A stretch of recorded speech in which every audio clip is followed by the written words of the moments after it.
has become the darling of the anti-vax community, but myocarditis is about 1% of the overall vaccine deaths.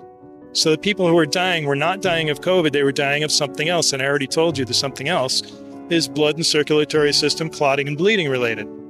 So, and the fact that younger people are dying, somebody who dies at 70, if the average age of death is 75, somebody who dies at 70, they lost 5 years on average. Somebody who dies at 60 lost, 15 years. But somebody who dies at 40, they lost a lot of their life. So life years lost is a better calculation. And what it comes out to is the vaccine killed far, far, far more life years from the American public. So we have enough data to choke a horse. What about the database that you got, the 500,000? Can you break that down for us? Did you do any analysis on it? Or Very good. Right where I was going. So, yeah, it's now 500,000 from Massachusetts because we've had updates. I have it all the way through August of 2023. I also have the Minnesota data. I have, my book is coming out in a couple of weeks, The Real CDC. I write under the name Coquin de Chien, and Coquin de Chien is, the initials of that are CDC with a little d. So that's why I say I'm the real CDC. It's really just a pen name that I use. It means naughty dog in French, bad dog. So I like El Gato Malo. He does a good job on Twitter, and he writes real well. But I'm not Spanish, I'm French, and I don't like cats, I like dogs. So I kind of stole it from him. But so Coquin de Chien, the real CDC. And in that book, I have a lot of data on Massachusetts. The second book will be The Real CDC Does Minnesota. But in the meantime, I have a document called the CDC Memorandum. And I plan to serve that to the directors of the FDA, CDC, NIH, 12 of their underlings, 6 attorneys general at least from different states. And I hope to get it before the statewide grand jury of Florida. It's 100 pages of documented crimes, everything from uttering to fraud to felony murder and depraved heart murder and first-degree murder.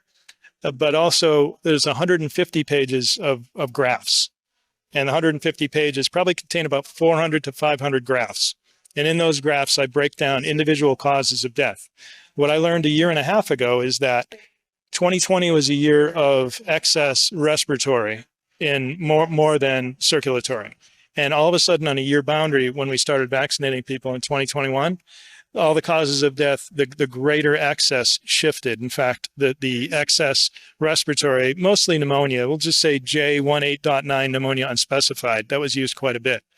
That dropped, the marginal excess difference got cut in half. Okay, so the excess that had occurred from the baseline years of 2015 through 19, that went up in 2020 for the big year of COVID in Massachusetts, that difference was cut in half year over year, while at the same time, the blood and circulatory causes of death went up instead of down.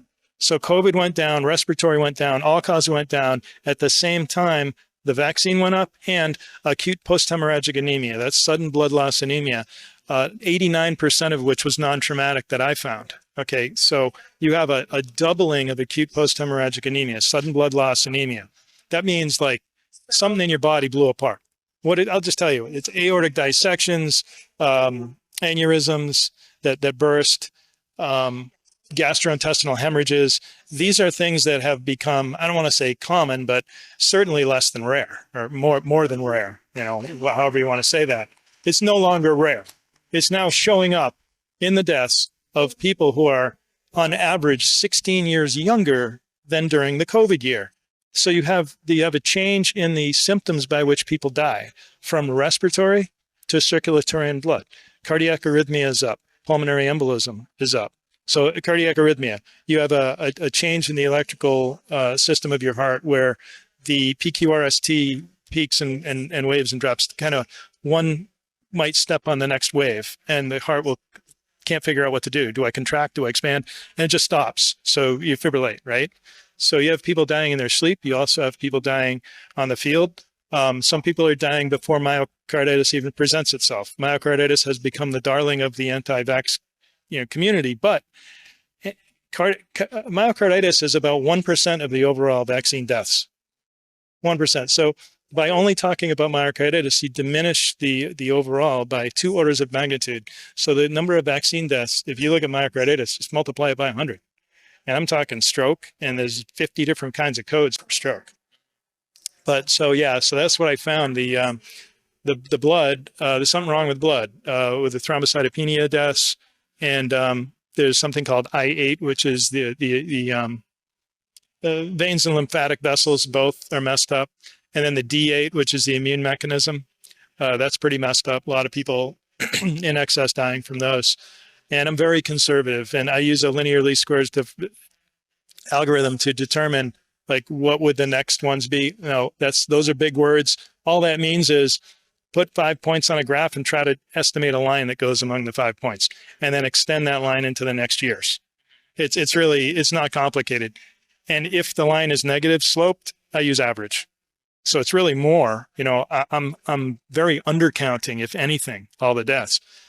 3 things. The symptom spectrum profile, I call it. So what people are dying from, they're dying from, like I said, cardiac, stroke, pulmonary embolism, gastrointestinal hemorrhages, aortic arch dissections, more than the respiratory, which went down at the same time. And then the age spectrum profile also changed. It dropped 16 years. Well, why is that important? Because if COVID killed at an average age of 81.3 in 2020, and then you have excess deaths that match that almost perfectly at that same age in 2020, but then in 2021, the average COVID age death was about 16 years over the average age of excess deaths. So the people who were dying were not dying of COVID, they were dying of something else. And I already told you the something else is blood and circulatory system clotting and bleeding related.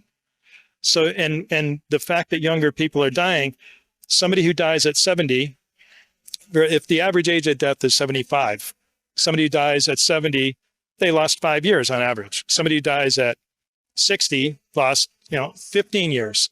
But somebody who dies at 40, they lost a lot of their life. So life years lost is a better calculation. And what it comes out to is the vaccine killed far, far, far more life years from the American public. That's not even counting the people affected. When you take a 40-year-old out of society, the children are affected, the wives, the brothers, sisters, and they're affected for not just the life of that person, but their own lives.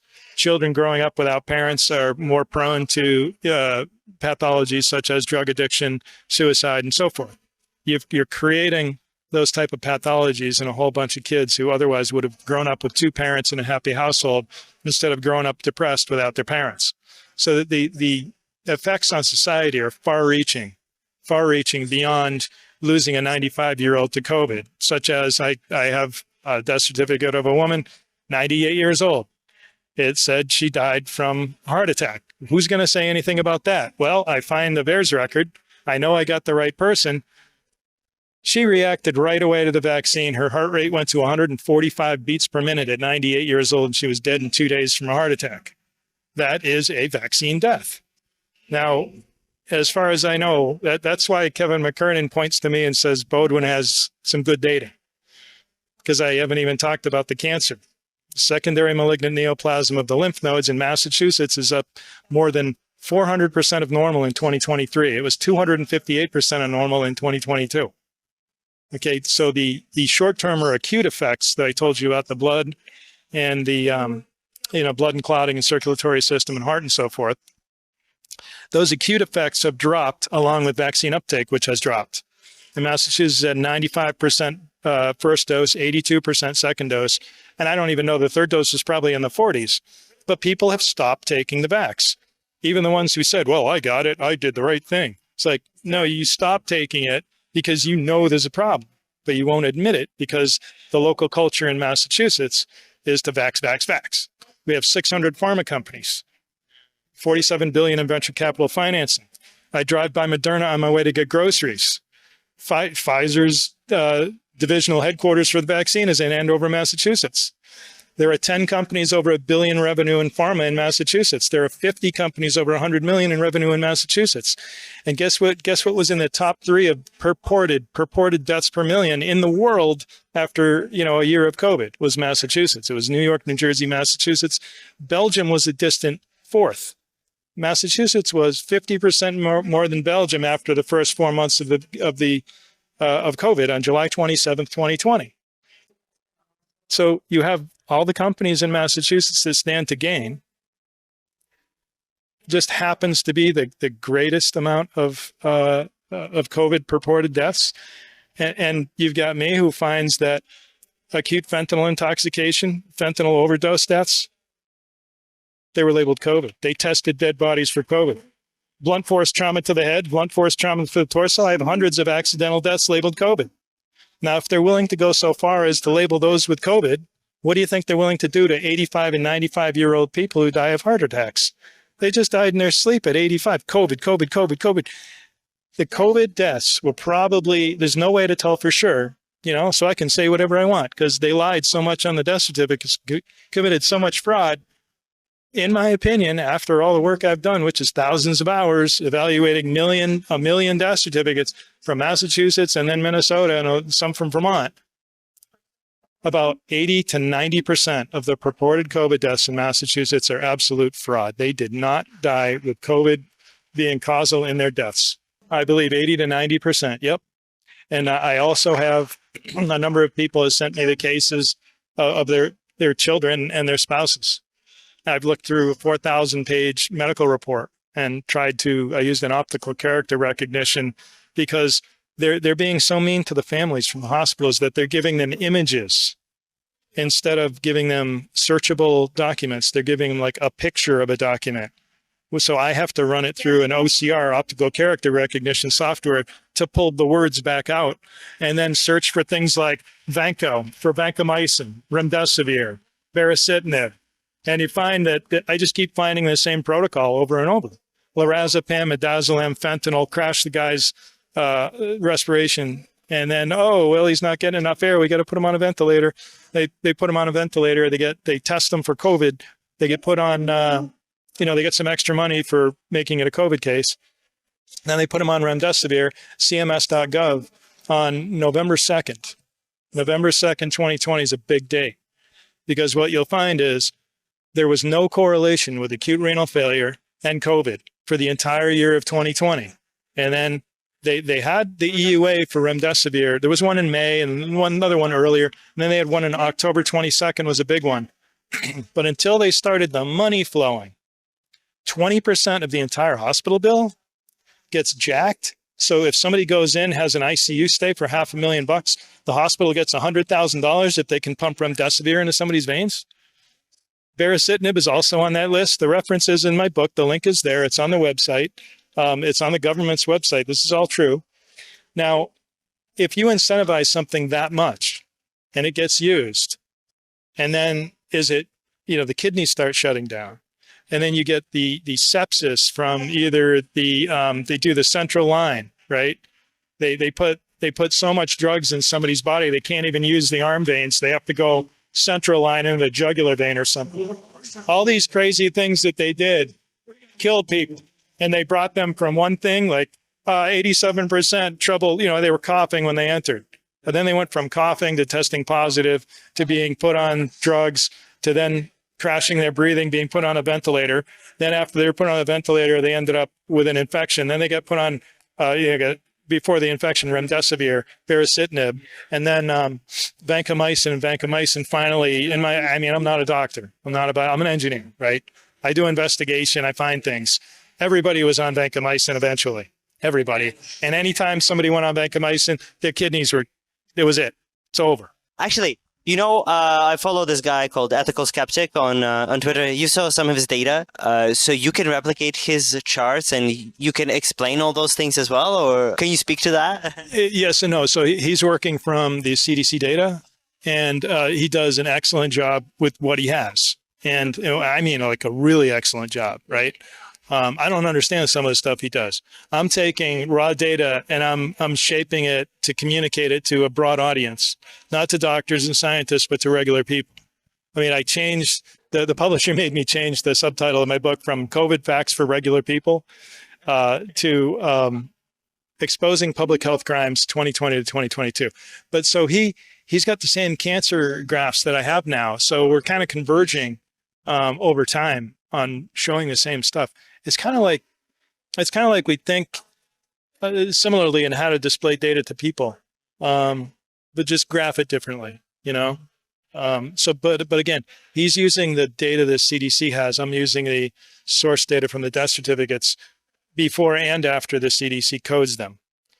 Once they apply the codes, now if they apply codes and then they give you a category, oh, here's a good one. Here's a really good one. So renal failure. If all you do is a graph on renal failure, you get both chronic and acute. Chronic is you've had, renal failure stage 1, 2, 3, 4. And you might eventually die from renal failure, and that goes on a death certificate as an N18 dot whatever 1, 2, 3, 4. Whereas if you didn't have a problem before, and all of a sudden you have an acute, that means sudden. Okay, sudden renal failure. It's called sudden kidney failure, acute kidney injury, or acute renal failure. All mean the same thing. So acute is N17. Okay. N17.9 is unspecified, and there's a couple in the dot ones, twos, threes. I don't really pay attention, but so let's look at N18 chronic versus N17 acute. If you say, "Wow, renal failure is up 20%," wow, that's really high. There's a lot of people dying of renal failure, and I separate it and I say, "Well, wait a minute. All the excess deaths that occurred in 2020 are no longer available to die. They're dead." So that means, and I look at it and say, "Oh, chronic renal failure is actually down a little bit, but acute renal failure is up 100%, not 20%, 100%. So when you have record level source data, you can separate more things. You can do this with CDC, but you have to get into it, do it. It's a lot of work. It's a lot easier for me. I've set up my system and programmed my spreadsheets where I just type in a number. It takes about 15 minutes to run. And when it's done, it's generated all my graphs for me. So here's the story. Chronic, it's called a Simpson's paradox when two signals step on each other, right? You have -1 + 1, add the two, you get 0. So if you look, say, oh, it's 0. So yeah, there's no problem.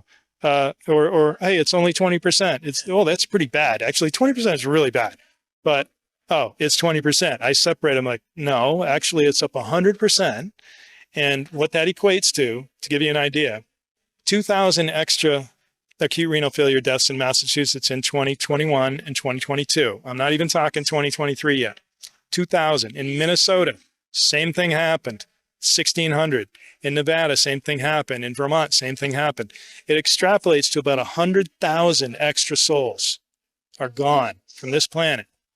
That's who wouldn't have otherwise died from one single cause of death, acute renal failure on their death certificates. I'm not saying it was the only cause of death on their death certificates.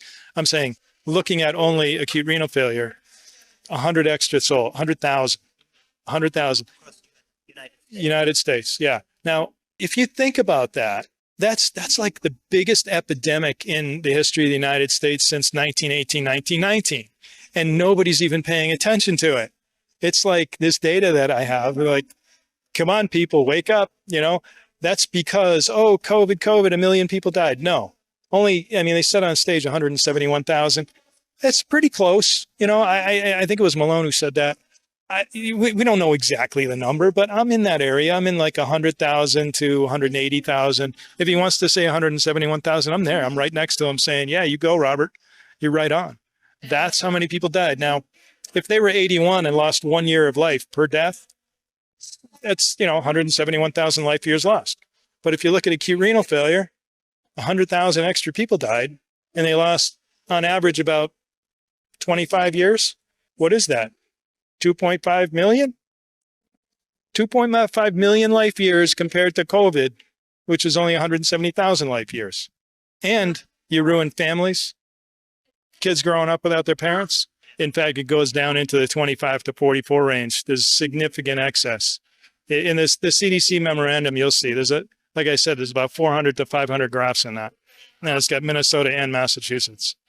There's no data and analysis like like I have. And any state can do this. I'm just one guy in a,